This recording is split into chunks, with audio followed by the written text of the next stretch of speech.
Vidéo FAQ. Oh, la FAQ du match. On a gagné. Bam. Le Barça, il est trop fort. Oui, on est les meilleurs du monde. Donc, FAQ, je réponds à toutes vos questions, évidemment. Comme d'habitude, installez-vous, posez-vous, abonnez-vous, likez, partagez, activez la cloche. Si vous voulez participer au prochain FAQ, c'est facile. Après chaque match, je mets une boîte à questions sur YouTube, en fait, tout simplement. Donc, vous regardez des vidéos sur YouTube. La boîte à questions est sur YouTube. C'est simple, c'est efficace.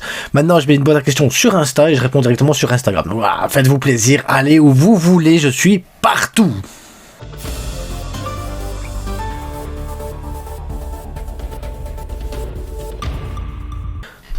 Évidemment, on like, on partage et on s'abonne, les gars. Donc, on va commencer tout de suite parce que elle risque d'être longue. Vous avez été nombreux à participer, donc je vous remercie déjà pour ça. Je vous remercie pour suivre la chaîne et pour être fidèle à la chaîne et au rendez-vous. Donc, allons-y parce que dans quelques heures, c'est le Real. Il y aura des briefs du Real dans quelques heures. D'ailleurs, on verra ça plus tard. Allons-y. Donc, Lamine Yamal qui me dit qu'il est le meilleur joueur de foot du monde. Oui, je sais, Lamine, t'es le meilleur. Non, c'est pas tout ce qu'il faut retenir de ce match, c'est le mental. Les joueurs n'ont rien lâché jusqu'au bout, c'est magnifique. Exactement, le mental a fait énormément. Et le mental, c'est la clé de la réussite. Maintenant, il y a beaucoup d'autres choses aussi. Je pense qu'on va sûrement en parler dans les questions vu le nombre, donc je ne m'attarde pas. Courage Bama 2510 qui me dit: je ne sais pas pour les autres, mais pour moi, je crois que c'est le meilleur match du Barça nous a donné cette saison jusqu'à présent. Alors non, pour moi, le meilleur match du Barça cette saison, c'est contre le Real Betis, contre le Real Madrid. Voilà. Pas ce match-là parce qu'il y a beaucoup de choses, on peut revenir sur beaucoup de choses qui ont été très mal faites. Oublions Madrid, le Bayern ou Dortmund. Non, il faut pas oublier les gars. Nous avons vécu tous les sentiments dans un seul match. La peur, la joie, le désespoir, l'excitation, la fouillité sur le terrain, la foulité, je connaissais pas ce mot, et bien d'autres que vous pourriez nommer à la fin. C'était spectaculaire. Après, c'était un match spectaculaire. Alors, est-ce que c'est le meilleur match que le Barça a proposé sur le plan tactique, physique, gestion, organisation, tout ça? Non. Non, pas du tout. C'était un carnage ce match, un carnage, une boucherie, le bazar. Je pense que c'est le meilleur mot. Je sais pas si ça se dit en France le bazar, mais en tout cas en Belgique on le dit, le bazar. Maintenant, est-ce que pour les supporters neutres, ou même supporters du Barça et tout ça, les émotions que tu vis et tout ça, oui, c'est le match où tu as le plus d'émotions. C'est clairement le match où tu as le plus d'émotions parce que tu passes dans tous les sens. Donc oui, tu peux dire que c'est le meilleur match émotionnellement, mais est-ce que c'est le meilleur match du Barça depuis le début de... Non, je suis pas... Voilà, sur ça je suis pas d'accord. Mais voilà, ça dépend le point de vue et comment tu regardes. Un supporter neutre qui regarde le match, le mec il devient fou. Et c'est ça le football normalement, c'est le spectacle.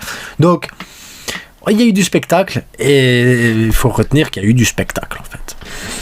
Alors Alassane, salut la frite, salut à toi. Pedri est de loin le meilleur du Barça. Pedri les gars, c'est le joueur le plus fort du Barça. Devant les Rafinha, les Lewa, les Lamine Yamal, les Koubarsi, tout ça, Pedri, c'est le meilleur joueur du Barça. C'est tout. Il n'y a pas... Même, je vais avoir du mal à rentrer dans une discussion. Tu me dis non, parce que oui, je peux comprendre, mais Pedri, les gars, c'est le maître du temps. Il est trop fort. Il est trop fort. Abdel Barça qui me dit: la différence entre le Barça de ce match et celui de Xavi était la mentalité des joueurs qui ont gardé le moral. Et c'est ça qui a donné la victoire. C'est deux footballs différents, hein. Le Barça de Xavi et le Barça d'Hansi Flick, c'est deux trucs différents. Xavi est plus dans le pragmatisme, puis c'est pas les mêmes équipes non plus, c'est pas les mêmes circonstances. Je vais pas dédouaner Xavi sur toutes les erreurs qu'on a pu réaliser en Ligue des Champions, parce qu'il y en a eu beaucoup des erreurs avec Xavi en Ligue des Champions. Puis c'est pas le même entraîneur, c'est pas la même expérience non plus. Donc et puis c'est pas la même dynamique non plus. Donc tu peux pas comparer. C'est comme si tu me disais le Barça de Guardiola 2012 il écrase tout le monde, et d'autres vont te dire ouais mais le Barça quand même de 2009 est incroyable, celui de 2011 aussi. Tu peux pas comparer parce que c'est compliqué de comparer. À côté de ça, tu vas prendre du Luis Enrique qui va faire le sextuplé, tu vas prendre Guardiola sextuplé, tu vas comparer les deux. Et là, tu repars sur Xavi, Flick, des situations totalement différentes avec un effectif presque similaire. Il y a beaucoup de... Voilà, si tu dois dire vraiment une différence entre les deux, le mental, ouais, le mental vraiment, on peut dire que le mental est différent aussi. Alors, salut à toi, courage maman, une nouvelle fois. Pour continuer ce match, nous donnons un flashback. Barça PSG, passe de Neymar pour toucher Roberto, Pedri, Garcia, la joie. Bah écoute, ouais, il y a beaucoup d'émotions, il y a beaucoup de choses qui... Mais tu peux réussir à comparer certaines choses et à voir certaines choses à partir du moment où tu as des joueurs qualitatifs du même niveau. Pedri... beaucoup pour le comparer à Iniesta, tu peux le comparer aussi à Xavi. Moi je pense que c'est un mélange des deux et Pedri reste Pedri et il est incroyable. Pedri est incroyable. J'ai trouvé très intéressant le petit Carreras de Benfica, latéral gauche de très bonne qualité. Le centre plie totalement. Il a éteint Lamine Yamal, pourquoi pas le prendre comme doublure. Juste petit problème, il est formé au Real. Alors des joueurs formés au Real, est-ce que c'est un problème? Le Real Madrid a bien plein de joueurs qui sont fans du Barça, donc je sais pas si c'est un problème. Maintenant, Carreras, hier, il m'a impressionné. Mais un truc de fou. Carreras, il a mis Lamine Yamal dans sa poche. Et malgré tout, Lamine Yamal fait un match dégueulasse, et c'est quand même le gars qui réalise le plus de dribbles. Tu te dis, tiens, un match dégueulasse de Lamine Yamal, ça reste un grand match par rapport à d'autres joueurs. Et Carreras a fait un grand match. Non, Carreras, très très bon, les gars. Maintenant, doublure, est-ce qu'il accepterait d'être une doublure? Je sais pas. Il faudrait voir avec, hein, le gars, il y a peut-être des ambitions aussi. Baldé monte vraiment en puissance depuis son but contre le Real Madrid, peut-être le déclic qui lui fera passer un cap. Alors Baldé, il devient de plus en plus fort. Beaucoup de gens m'ont dit, tu critiques tout le temps Baldé, mais oui, mais c'est normal. En fait, je vais pas critiquer des joueurs qui sont nuls. Parce qu'ils sont nuls, et tu fais avec ce que t'as. Tu sais, Oriol Romeu l'année passée, je tombais jamais quasiment dessus, parce que il fait de son mieux, tu vois, il est nul, il est là, il a rien à faire là, de base, c'est parce qu'il a rien à faire là, et que je me dis, voilà, il est là, pourquoi? Pourquoi? Tu te poses des questions des fois. Baldé, je tombe dessus, c'est comme un Frenkie de Jong, c'est comme un Roro, des trucs ainsi, tu vois, c'est tous des joueurs, je tombe dessus, parce que ces joueurs-là, ils ont un potentiel qui est ils n'exploitent pas leur potentiel, ils ne le développent pas leur potentiel. Aujourd'hui, Baldé, ça fait quelques matchs, oui, tu vois qu'il commence à exploiter son potentiel, tu vois qu'il commence à apprendre, tu vois qu'il commence à se développer, qu'il commence à jouer juste, qu'il commence à les replis défensifs hier, ils étaient excellents, contre le Real excellent, offensivement c'était bon, tu vois ce que je veux dire. Et quand c'est ainsi, tu peux que féliciter. Donc j'ai envie de te dire, Baldé là, il est sur une bonne pente, il est sur une bonne ascension, Baldé est en train de grandir, et je veux voir un Baldé comme ça. D'ailleurs, je veux un Baldé tout le temps comme ça, minimum, c'est ça que j'attends de lui, parce que minimum, c'est son niveau. Et pas ce qu'on a vu depuis le début de saison.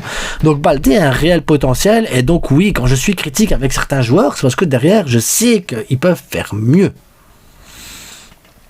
Pedri, le nouveau Xavi du Barça et le cerveau de l'équipe. Ouais, c'est ce que... Ouais, voilà, je suis d'accord. Il pourrait sortir avec 3 assists si Lewandowski et Koundé étaient inspirés. Koundé, le raté de Koundé. Après, pareil, c'est un défenseur. Tu te dis, il doit faire mieux niveau professionnel, mais est-ce qu'il doit être là? Et il est là quand même, tu vois. Et... Merde, tu vois, Koundé, il te met des fois des buts, tu fais waouh! Et puis des fois, il te fait ça et tu fais et puis tu te dis, mais il est défenseur central, ce gars, normalement. Il est à droite, il fait des matchs de... C'est ça, tu vois, il y a 2 poids, 2 mesures, et suivant les joueurs, voilà. Mais franchement, Pedri, c'est incroyable. Pedri est incroyable. Yanis, Rafinha, quand il est passé numéro 10, beaucoup de combinaisons entre les deux joueurs, franchement, j'ai bien aimé. J'ai pas envie de te pourrir, Yanis, parce que pour moi, Rafinha fait un match dégueulasse. Il fait un match dégueulasse. Les blocs bas, Rafinha, il est dégueulasse contre les blocs bas. Il est inexistant. Il est pas là. Hier, il te met le but à la 95e minute parce que, pour une fois dans le match, il a eu l'espace qu'il fallait pour pouvoir profiter de cet espace-là. C'est un joueur d'espace, Rafinha. Donc, dans les blocs bas comme ça, ainsi, c'est compliqué.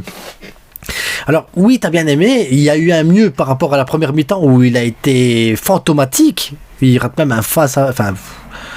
Mais Rafinha, il est sauvé par son but. Sinon, Rafinha, pour moi, fait un match dégueulasse, les gars. Je suis désolé, c'est comme ça. Mais après, il met le but de la victoire. C'est le héros, c'est le truc, c'est tout ce que vous voulez. Mais s'il est le héros, s'il réussit tout ça, s'il a réussi à faire cet effort, à mettre le but et tout ça, c'est pourquoi aussi. C'est parce que derrière, Ferran Torres lui met une passe exceptionnelle. Exceptionnelle. On n'en parle pas de la passe de Ferran Torres qui envoie Rafinha comme le héros du match. On pourrait dire aussi Ferran Torres, j'ai bien aimé sa rentrée en jeu parce que la passe qu'il délivre met Rafinha dans les bonnes conditions pour réussir à faire ce qu'il fait de mieux. Faire un ballon d'or. Avec cette performance, je peux fièrement dire, bien qu'il ne soit pas certain que nous connaissions très bien notre équipe, mais je peux fièrement dire que nous pouvons prendre la Ligue des Champions. Mais moi, je suis convaincu que la Ligue des Champions, on peut aller la chercher, les gars. On doit corriger les problèmes qu'on a eu hier, parce qu'il y a eu énormément de problèmes sur le terrain, mais la Ligue des Champions, tu peux aller la prendre. Je suis convaincu, la Liga, non, mais la Ligue des Champions, oui. Grenoble, après avoir vécu ça, la prochaine fois que je dormirai sereinement, ça sera dans 10 ans. Attends, t'as vu le match au stade, les émotions que t'as dû avoir au stade Grenoble, ça a dû être une dinguerie. Entre le but que tu prends directement, le penalty, puis tu perds 3-1 à la mi-temps, t'as la pression des supporters derrière qui doivent chanter, bazar et tout ça, tu reviens au 3-2 sur un but complètement gag de Rafinha, le 4-2 derrière avec Aroro qui te tue, tu dis encore lui, et là tu te dis c'est fini, il reste 15 minutes, il reste que ce que tu veux faire pour 15 minutes. Et tu finis là, dernière seconde, le but, l'émotion que t'as dû vivre au stade, franchement je t'envie, voilà, je t'envie. Clairement, j'aurais bien... Enfin, je suis sûr qu'on est nombreux à t'envier d'avoir vécu un moment pareil. Parce que c'est incroyable. Un match ainsi, c'est incroyable. Miku VDM, salut la frite, salut à toi Miku. Les choix d'Annecy au niveau des remplacements ont été convaincants. Mais que dire du choix du gardien ? Il a fait son choix. Pour le gardien, les remplacements étaient excellents. De toute façon, quand tu perds un match comme ça, 4-2, que tu mets 3 buts dans les 15 dernières minutes, que les remplaçants ont un réel impact, qu'est-ce que tu veux dire ? Il a gagné ce match. Il a réussi ses remplacements et ses remplacements ont apporté énormément. Donc oui. Alors, selon toi, Iñaki titulaire, oui, moi j'ai toujours dit qu'Iñaki était le gardien numéro 1. Pas parce que Chesney, il est nul. C'est pas vrai, hein. Il y en a, ils vont dire Chesney il est nul. Je suis sûr dans les commentaires on va tomber plus bas. Chesney il est pas nul. Chesney est excellent, mais pas dans le style qu'on lui demande. Le gars c'est un gardien qui doit jouer sur sa ligne. L'arrêt sur Di Maria, c'est un arrêt que Chesney peut faire. C'est un arrêt que Peña ne pourrait peut-être pas faire. Parce que Chesney est un gardien classique. Classique, c'est un gardien classique. Tu le mets devant sa ligne et là, il va faire les arrêts. Facile. Mais là, tu lui demandes de jouer un football qu'il connaît pas. Le gars il est sorti de sa retraite, c'est pas maintenant que tu vas lui apprendre à jouer un football qu'il connaît pas, un football j'ai envie de dire contre nature par rapport à sa personnalité et à ce qu'il a appris. Mais là Chesney faire des sorties à 50 mètres de son but pour aller sortir la balle et pour faire... Non. Et c'est pour ça on utilise un style de jeu où tu laisses tout ce qui est dans ton dos libre. Tu dois avoir un gardien qui doit avoir ce réflexe de jouer plus haut et d'aller chercher les ballons et qui est habitué à ça. Et un gardien qui peut faire ça. Et ce type de gardien, c'est Peña. C'est Peña, c'est le meilleur choix. Donc c'est pour ça que je vous dis, moi je préfère Peña au goal, pas parce que Peña est meilleur, mais parce que Peña est plus adapté à notre style de jeu. C'est comme quand je dis Aroro, pour moi, il est pas fait pour le Barça dans le style de Flick, mais tu prends Aroro, il est pas nul. Alors Aroro, il est un des meilleurs défenseurs du monde. Tu vas prendre Aroro, tu le fous à la Juve, tu le fous dans une équipe qui joue un bloc médian ou un bloc un peu plus bas. Aroro, il est impassable. Il est le meilleur du monde. Mais dans une défense où tu joues très très haut, Aroro te tue. Parce que Aroro n'a pas ce quick football de pouvoir défendre avec ce piège du hors-jeu. Ou alors tu dois le repositionner back droit et le faire monter un peu plus haut, qu'ils prennent l'habitude d'être un peu plus haut. C'est tout. Mais c'est pas des joueurs qui sont nuls, c'est des joueurs qui sont pas adaptés au Barça. C'est comme ça pour moi, c'est tout. C'est pas... Voilà. J'ai l'impression que c'est uniquement Champions League nous fait des bouses. Attends. Ah oui, justement, t'avais la question derrière. Et que ferais-tu d'Aroro ? Aroro back droit. En Ligue des Champions, back droit. En championnat, pour moi, il n'a pas le niveau. Et c'est pas qu'il n'a pas le niveau. Il n'est pas adapté au style que Flick il veut mettre en place. J'attends Christensen avec impatience et le retour d'Inigo aussi, je vous jure. Précieux Bakuma. Tiens, j'ai envie de le faire à chaque fois. Bakuma, elle danse tous les soirs. M. Botel à frites, salut à toi également. Parlons un peu de cette défense qui encaisse beaucoup depuis le début de l'année. Mais ouais, mais c'est parce que t'as perdu Inigo, c'est parce que le jeu pièce du hors-jeu il est pas bon, parce que le pressing plus haut il est pas bon. Pourquoi le pressing plus haut il est pas bon quand tu joues avec Aroro? Aroro et défend un peu plus bas. Donc ce piège du hors-jeu, déjà tu te le bousilles. Mais après, quand tu dois sortir les ballons, il te faut qu'un milieu de terrain vienne aider Aroro pour sortir les ballons. Parce qu'Aroro ne sait pas sortir les ballons. Ou ne sait pas prendre le risque de sortir correctement une balle. Donc tu enlèves un milieu de terrain. Donc ça veut dire que ton attaquant doit redescendre un petit peu pour faire les appels, mais ton attaquant c'est Robert Lewandowski, il sait pas faire une passe en un temps, il sait pas faire un contrôle de balle, il sait pas se retourner correctement, il est lent, il a aucune vision de jeu, donc ça te ralentit une nouvelle fois, donc tu perds la balle dans cette phase de jeu où tu dois pas perdre la balle normalement, et comme les joueurs sont pas positionnés comme ils doivent être positionnés et que tu as un trop milieu de terrain parce que tu as ton milieu de terrain qui est trop bas, eh ben les adversaires ils savent partir, donc ça veut dire que ton contre-pressing il est bousillé, ton pressing il est mort, ton piège du hors-jeu il est cassé et t'es totalement déséquilibré. Et ça pourquoi? Parce qu'il y a Aroro qui sait pas relancer une balle et faire le piège du hors-jeu, et parce que t'as Robert Lewandowski, ben il sait pas être un pivot correct. Et ces deux points-là te déséquilibrent toute l'équipe. Donc voilà, pour moi c'est ça le problème. Après, je suis pas un professionnel du foot, je suis pas un professionnel de l'analyse. Peut-être que d'autres vont te dire non, tu te trompes. Et pas de problème.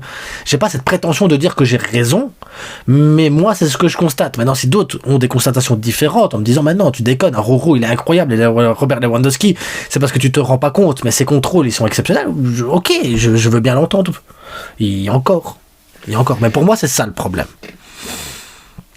Et comment t'as trouvé le match de Jong? Alors moi, De Jong, à partir du moment où on ne lui demande pas de défendre, qu'on lui demande d'être offensif, qu'on lui demande de prendre des espaces, de prendre des risques, de jouer haut, Frenkie De Jong est l'un des meilleurs milieux de terrain du monde. Clairement. Maintenant, tu me dis Frenkie De Jong est un numéro 6 et doit se positionner en 6, défendre, couvrir les espaces et être au contact et aller chercher les ballons charbon. Non. Pour moi, De Jong, c'est une merde. Dans ce rôle-là. Encore une fois, ça dépend comment tu utilises les joueurs. Les joueurs ont des qualités. Et pour moi, si De Jong est en 6, joue bas, on n'utilise pas ses qualités. Mais un De Jong comme hier, très haut, placé avec Pedri sur la même ligne, et les deux, un qui crée, qui organise, qui gère le temps et tout ça, et il y a un autre qui dynamite, qui peut dynamiser l'adversaire, qui peut avec des chevauchés dribbler 2-3 joueurs ou ouvrir le jeu et aller se projeter et tout ça, je suis désolé, ils sont extrêmement complémentaires, tu peux apporter énormément. Et à la place d'un Robert Lewandowski, tu vas mettre un Dani Olmo, t'es tranquille. T'es tranquille, je suis désolé. C'est l'utilisation du joueur, moi, qui me dérange. C'est pas le joueur en lui-même. Les gens ils vont dire hey, t'as la haine contre Frenkie. Non, j'ai pas de haine. C'est l'utilisation de Frenkie qui me dérange. C'est tout. Seule qualité de Lewandowski, meilleur tireur de penalty actuel. Oui, et imagine-toi, si on avait eu tous les penaltys qu'on avait droit en Liga, à combien de buts Robert Lewandowski y serait? Bon, sinon toutes ces passes sont ratées, ouais, ces contrôles de balle, j'espère vraiment que Rashford va venir car je le vois bien en numéro 9. Alors Rashford, je sais pas son niveau les gars. Moi je ne connais pas son niveau, je me dis que c'est une bonne chose. Il arrive en prêt, ça pourrait être pas mal du tout. Encore une fois, à condition qu'on ne perdent pas en qualité dans l'effectif qu'on a actuellement, que c'est des joueurs qu'on n'a pas besoin qui partent pour pouvoir enregistrer Rashford, mais en soi c'est un prêt, donc je connais pas son niveau. Je vais commencer à juger à partir du moment où il rentrera dans l'équipe. Là actuellement je me dis c'est pas une mauvaise chose, un prêt, ça mange pas de pain, pourquoi pas, mais après te dire il sera meilleur que Robert, j'ai pas cette prétention là encore. Je ne sais pas, peut-être qu'on va se planter totalement et qu'on va se dire tiens Robert finalement il est vachement plus fort que Rashford, je sais pas. Abdoubello 2, je n'ai pas de questions, juste Pedri. Yeah. Salut la frite, salut le visionnaire, penses-tu que Hansi Flick mettra Chesney titulaire? J'en sais rien, franchement j'en sais rien, il fait ce qu'il veut, il fait ce qu'il veut, c'est lui le coach. Moi j'espère voir Peña, après voilà, parce que Peña fait pas des mauvais matchs non plus sur sa ligne les gars, il fait des beaux arrêts. Peña est sous-coté. Peña, il a un délit de sale gueule. Peña, il est jugé par rapport à sa saison dernière où il a été nul, mais Peña a pris beaucoup et il faut l'accepter. Peña, c'est parce que vous restez bloqué sur des idées du passé, mais c'est pareil avec Ferran Torres. Ferran Torres, c'est un game changer, les gars. À chaque fois qu'il rentre, il se passe quelque chose. Hier, la passe pour Rafinha, c'est anodin, mais cette passe-là, elle est un équilibre parfait. Elle lance Rafinha dans le bon tempo. Elle met Rafinha dans les bonnes conditions pour y arriver. Après, Rafinha fait un travail de dingue derrière, mais la passe, elle est incroyable. Et c'est pas la première fois. À chaque fois que Ferran Torres rentre, il y a quasiment un but aussi. Ferran Torres, c'est un game changer, les gars. Et on est là en train de dire, il faut le vendre. Mais en tant que remplaçant, je suis désolé, le gars peut jouer à 3 positions différentes. Et il accepte son rôle de remplaçant. Il te change des fois le match sur des détails à la con.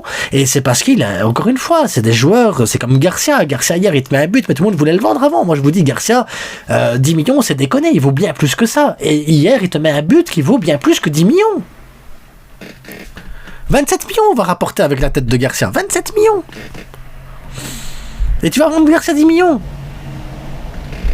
Et voilà, c'est comme ça, les gars. C'est parce que on juge. On est tout le temps dans le jugement et on repère l'année passée. Et je peux être dans le jugement avec Frenkie de Jong. Moi, je veux le vendre depuis des années. Mais s'il fait des matchs comme ça au niveau haut, moi, j'ai pas de problème. On peut le payer. Je m'en fous. Faut pas juger parce que tu aimes ou tu aimes pas une personne. Juge sur ce qui se passe sur le terrain. Analyse. Regarde, Frenkie de Rafinha, c'est pareil, je l'ai critiqué toute la saison passée parce qu'il était dégueulasse. Et c'est une vérité, il était dégueulasse. Cette année-ci, il est incroyable. Il est incroyable. Maintenant, me dites pas, il faut faire la propagande Ballon d'Or Rafinha. Moi, si je dois mettre une propagande Ballon d'Or, c'est pour Pedri.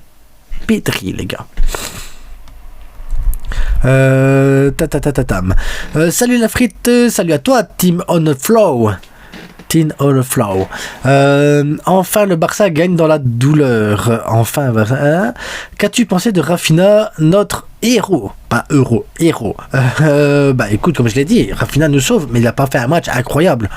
Et que pensez-vous et que penses-tu du potentiel arrivé de Rashford? J'ai répondu juste tantôt, donc oui, on verra. Franchement, on verra. Mais après, Rafinha, voilà, ça sauve son match, mais en même temps, il faut le faire, ce qu'il fait. Parce que 95e minute, faire la course qu'il fait, te mettre dans le vent un gars qui a fait un match incroyable en défense, te faire une passe un tir croisé. Après, j'ai regardé qui était à sa gauche, c'était Robert Lewandowski, donc il fallait qu'il tire. Incroyable, les gars, incroyable.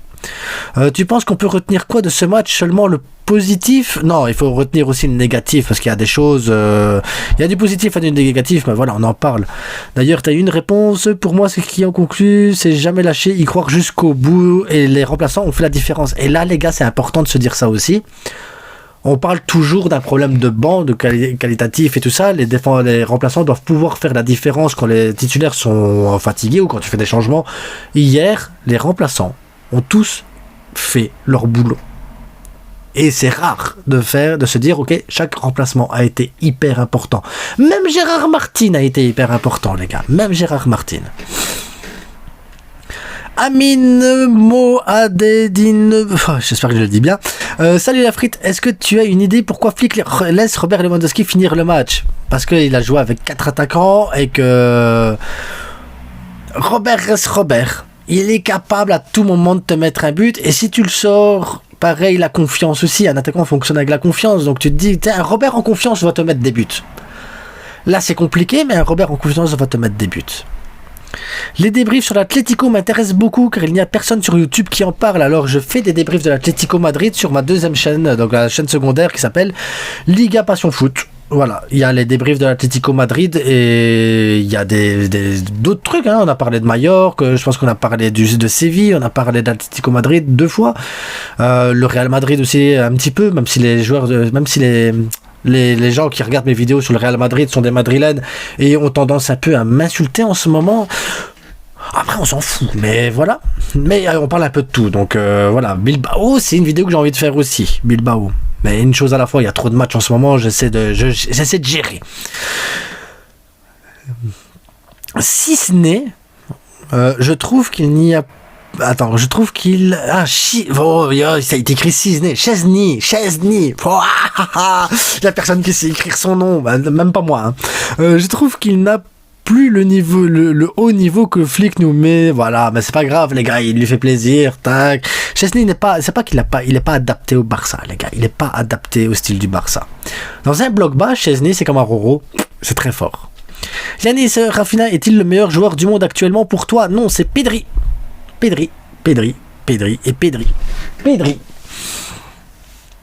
Un poste, donc Ibramagaï. 95-16, un post sur pourquoi vous aimez pas le Barça. Un post, pourquoi vous n'aimez pas le Barça? Faut toujours y croire. Ce soir, nos remplaçants ont-ils été à la hauteur? Ouais, franchement, ils ont été à la hauteur. Pourquoi vous aimez pas le Barça? Je sais pas, moi j'adore le Barça. Voilà, je suis fan du Barça, c'est comme ça.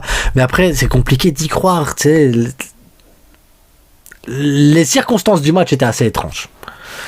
Ne trouves-tu pas Aroro a été dépassé aujourd'hui? Mais Aroro n'est pas rassurant, Aroro n'est pas adapté au système de flic. Pas du tout. Moi, je vous dis Aroro back droit. Franchement, pour reposer Koundé, Aroro back droit. Salut la frite. Le deuxième meilleur match du Barça de la saison après celui contre Dortmund, en Ligue des Champions peut-être.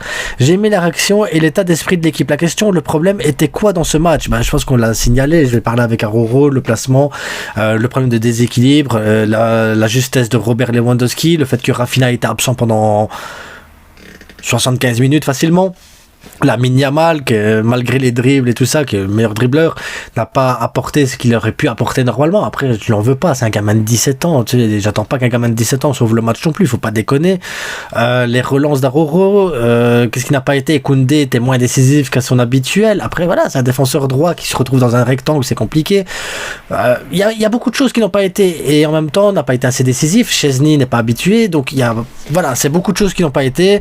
Après, il y a beaucoup de choses qui ont été aussi. Si tu retiens que le négatif, tu te dis que tu peux perdre le match, tu retiens le positif, tu te dis que tu as été chercher une victoire au mental, au forceps et avec des idées. Donc voilà, il y a à boire et à manger. Réellement, il y a à boire et à manger. Aujourd'hui, tu peux perdre le match, comme tu peux faire match nul, comme tu peux le gagner, et les trois situations se valaient, clairement. Samedi, le Barça joue Athletic à 17h. Non, on joue dimanche. Donc le Barça, non, il joue le 26 à 21h. Ouais, c'est ça, le 26 à 21h, c'est dimanche. Donc, attends, je reviens à ta question de base alors. Parce que ça m'a fait peur. Donc, samedi, le Barça joue le Barça Athletic, le Barça B joue à 17h et le Real à 21h et l'Atlético à 16h15. Quel débrief penses-tu faire? Le Barça Athletic. Bon, je pensais que c'était Barça Athletic qui jouait. Non. Écoute, le problème c'est qu'après-midi, moi je suis pas là du tout. Je fête mon anniversaire un petit peu. Donc le samedi 16h15, il y a de grandes chances que j'arrive pour la deuxième mi-temps de l'Atlético. Athletic, je pourrais le regarder. C'est une bonne question ça. Le Real Madrid, je vais le faire au soir, ça c'est sûr et certain. Et pour le Real Madrid, je vais essayer de faire un débrief à chaud que je vais mettre sur la chaîne secondaire. Et je vais essayer de faire un live qui arrivera un peu plus tard pour parler en live. Parce que j'ai envie de faire un live, ça fait longtemps que j'ai pas fait de live. Maintenant, Atlético Madrid et Barça Athletic, je sais pas, ça va être compliqué. Et ça me fait chier, ils jouent contre qui l'Atlético Madrid? Villarreal en plus. Et Villarreal, ils sont chauds en ce moment, les gars. Ils sont chauds, Villarreal. Oh, on verra, je sais pas là, je me perturbe. Donc voilà. Anthony Pochot, salut la frite, salut à toi. J'avais dit une fois ici que le Barça est en mode Champions League. Ça fait en même temps, le mode Champions League c'est facile quand t'as un arbitrage normal. Ça fait longtemps que j'avais pas vu un match mental pareil en Champions League. Comment as-tu trouvé Baldé dans ce match? Baldé était très très très fort. Koubarsi incroyable. Aroro, Koubarsi Aroro incompatible, totalement incompatible. En plus Koubarsi il joue à gauche exprès pour mettre Aroro dans de bonnes conditions. Waouh! Le gamin de 17 ans, enfin 18 aujourd'hui, bon anniversaire Koubarsi. Lewandowski, il joue par respect, je crois, il est nul. Et Pau Victor, qu'en est-il? J'espère que Pau Victor, il va revenir un peu sur le terrain. J'aime bien Pau Victor aussi. Salut la frite, ne trouves-tu pas que le Barça doit garder Garcia? Oui, il doit garder Garcia, évidemment qu'ils doivent garder Garcia. Jordan, salut la frite, salut à toi Jordan, j'espère que tout va bien. Écoute, magnifique. Penses-tu que cette remontée peut avoir enfin un impact positif? Mais en fait, il y a un problème, c'est que l'impact positif, on joue bien les matchs les gars. En Ligue 1, on va te dire, oui mais les 8 derniers matchs, s'il n'y a pas un problème d'arbitrage dans les 8 derniers matchs, les gars, on est devant le Real, on est devant l'Atlético Madrid en Ligue 1. On est devant eux, on est premier. S'il n'y a pas les problèmes d'arbitrage, on est premier. Si derrière, il y a la remontée mentale et tout, normalement, tu parles pas de ça. Je suis désolé, aujourd'hui, on a gagné au mental et tout ça.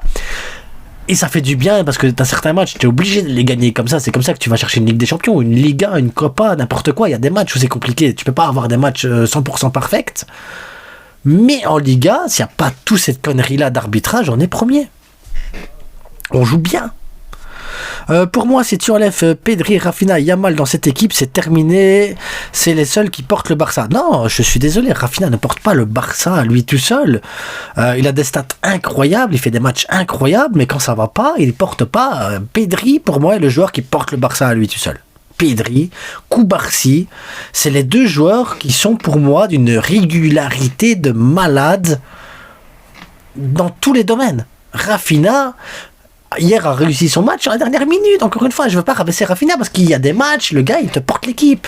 Mais te dire sans lui, non, parce que tu mets autre chose que Rafinha, tu mets Fermin Lopez, peut-être qu'il te met les buts que Rafinha n'a pas mis hier, et peut-être qu'il t'apporte des choses que Rafinha n'a pas su apporter hier.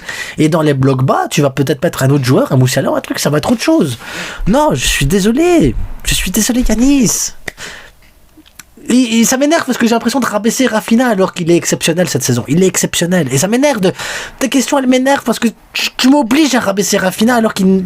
Je devrais pas, il est fort. Il est très fort, Rafinha. Il est brésilien en ce moment. Comme on a gagné, je pense qu'on peut parler de l'arbitrage. Oui, on peut parler de l'arbitrage, on a gagné. Il n'y a jamais pénalty pour Benfica. Non, il n'y a jamais pénalty. Et pareil, quand ils arrivent derrière et qu'ils te disent « Ouais, il y avait pénalty à la fin !» Ben non, le gars, le Portugais, il marche sur le pied de Fermin Lopez qui pousse l'autre devant parce qu'il est ancré au sol avec le pied de l'autre. C'est un déséquilibre, en fait. Donc, au pire des cas, l'arbitre siffle faute pour Fermin. Heureusement, il ne l'a pas fait. Heureusement. Salut la frite, salut à toi Silama Amakamara. S'il te plaît, demande à la direction de ne pas renouveler Robert Lewandowski la saison prochaine, sinon on est mort. Et je connais pas les gens de la direction. Moi, je les vois à la télé, je connais leur nom. Mais après, eux, ils savent pas que j'existe, hein. Mais pas du tout. Je suis même pas sûr que les youtubeurs autres savent que j'existe. Imagine toi, ou que même des gens savent que j'existe. Alors eux, je peux passer le message. Juanito Laporta, essaie de ne pas renouveler Robert Lewandowski, même si je sais que tu es très pote avec son agent et que vous avez sûrement des liens très fraternels entre vous. Mais si tu pouvais justement lui dire, tiens, voilà, on a mis Robert sur un niveau incroyable, Ligue des Champions et tout. Est-ce que maintenant il pourrait nous faire plaisir et partir en Arabie Saoudite? Tu vois, voilà, je peux passer le message là, mais est-ce qu'il va l'écouter un jour? J'ai des doutes, des gros doutes. Mais si quelqu'un dans la communauté est là, à ce niveau-là de la vidéo, donc déjà merci d'être encore sur la vidéo, qui connaît Juanito, faites-lui passer le message. C'est Silama Kamara qui demande ça. Essayez d'avoir des noms plus simples, s'il vous plaît. Propagande Rafinha, Ballon d'Or, tu la lances quand il sera meilleur que Pedri? Bonjour Lafride, bonjour à toi, courage.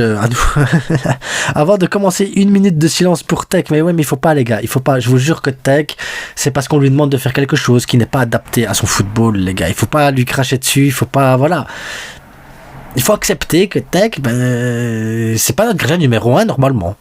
Oui, il est bon, mais le travail que le coach lui demande de faire, il est clairement pas confortable. Ouais, c'est ça, c'est exactement ça. Mais pendant qu'il essaie de s'adapter, on va jouer avec Iñaki d'abord. Iñaki n'est pas mauvais, les gars, je vous jure. Je vais pas revenir sur ce que j'ai dit tantôt, mais Iñaki n'est pas mauvais. Ce soir, débrief de Real Salzbourg ou PSG City? Je vous jure, je me tâte. Je vais regretter de ne pas faire Real Salzbourg, de ne pas regarder Real Salzbourg parce que je me dis, on sait jamais. Et on sait jamais me dit, si tu rates ça, c'est moche quoi. Et en même temps, PSG City, c'est deux clubs, tu sais pas, je sais pas, je vous jure, je sais pas, je me tâte. Mettez en commentaire ce que vous voulez. Vous préférez le Real ou le PSG? Le latéral gauche de Benfica, j'ai plus son prénom, je l'ai dit tantôt en début de vidéo, il a mangé Yamal, ouais c'est ce que j'ai dit, tout le match Rafinha versus 1, ah là putain, ok j'ai compris, j'ai plus son prénom, il a mangé Yamal tout le match, Rafinha premier 1 contre 1 crochet, il le met dans le vent, petit ballon entre les jambes, il est considéré comme l'un des meilleurs dribbleurs du monde et Rafinha comme l'un des qui ne sait pas dribbler. Qu'est-ce que tu veux que je te dise? Il a réussi un dribble, Rafinha a réussi un dribble. Alors, Zulu Kingberg qui me dit mitigé, match étrange. On n'a pas de chance, mais de la chance quand même. Je suis d'accord, parce que pas de chance. Si, quand même. Et de la chance, si, quand même aussi. Donc, ouais. Oui, un match humoristique. Pour moi, le dernier but, si l'arbitre et le VAR font vraiment leur taf, il y a de quoi siffler. Non. Là, je te jure que non. Il y a de quoi siffler si tu pars du principe qu'il y a pénalty sur Yamal pour le 4-3. Bref, ça va travailler. Ça va travailler. Aïe, gamin. Oui, par contre, le pénalty de Yamal, il est léger. Comme le pénalty du Benfica, il est léger. Donc, le but de Rafinha de la tête, il est étrange. Le but d'Aroro contre son camp, il est évitable. Compliqué de débriefer un genre de match comme ça et de rester objectif sur tout et de pouvoir analyser tout correctement aussi. Donc, pardonnez-moi s'il y a des choses sur lesquelles vous n'êtes pas d'accord, mais ça reste que du foot et je suis convaincu que si 1000 personnes regardent le même match en même temps, dans une pièce différente, et qu'on leur demande à 1000 personnes de résumer le match, on aura 1000 versions différentes. Et c'est ça le football. C'est que tu peux voir la même chose, mais l'interpréter totalement différemment suivant ton point de vue et comment tu es situé. Donc, sur ces mots sages et incroyablement pris de sagesse et de savoir-faire, je vous quitte. Donc, à ce soir pour le débrief du Real ou de City. Et n'oubliez pas, ça reste que du football, les gars, que du foot. Portez-vous bien. Ciao.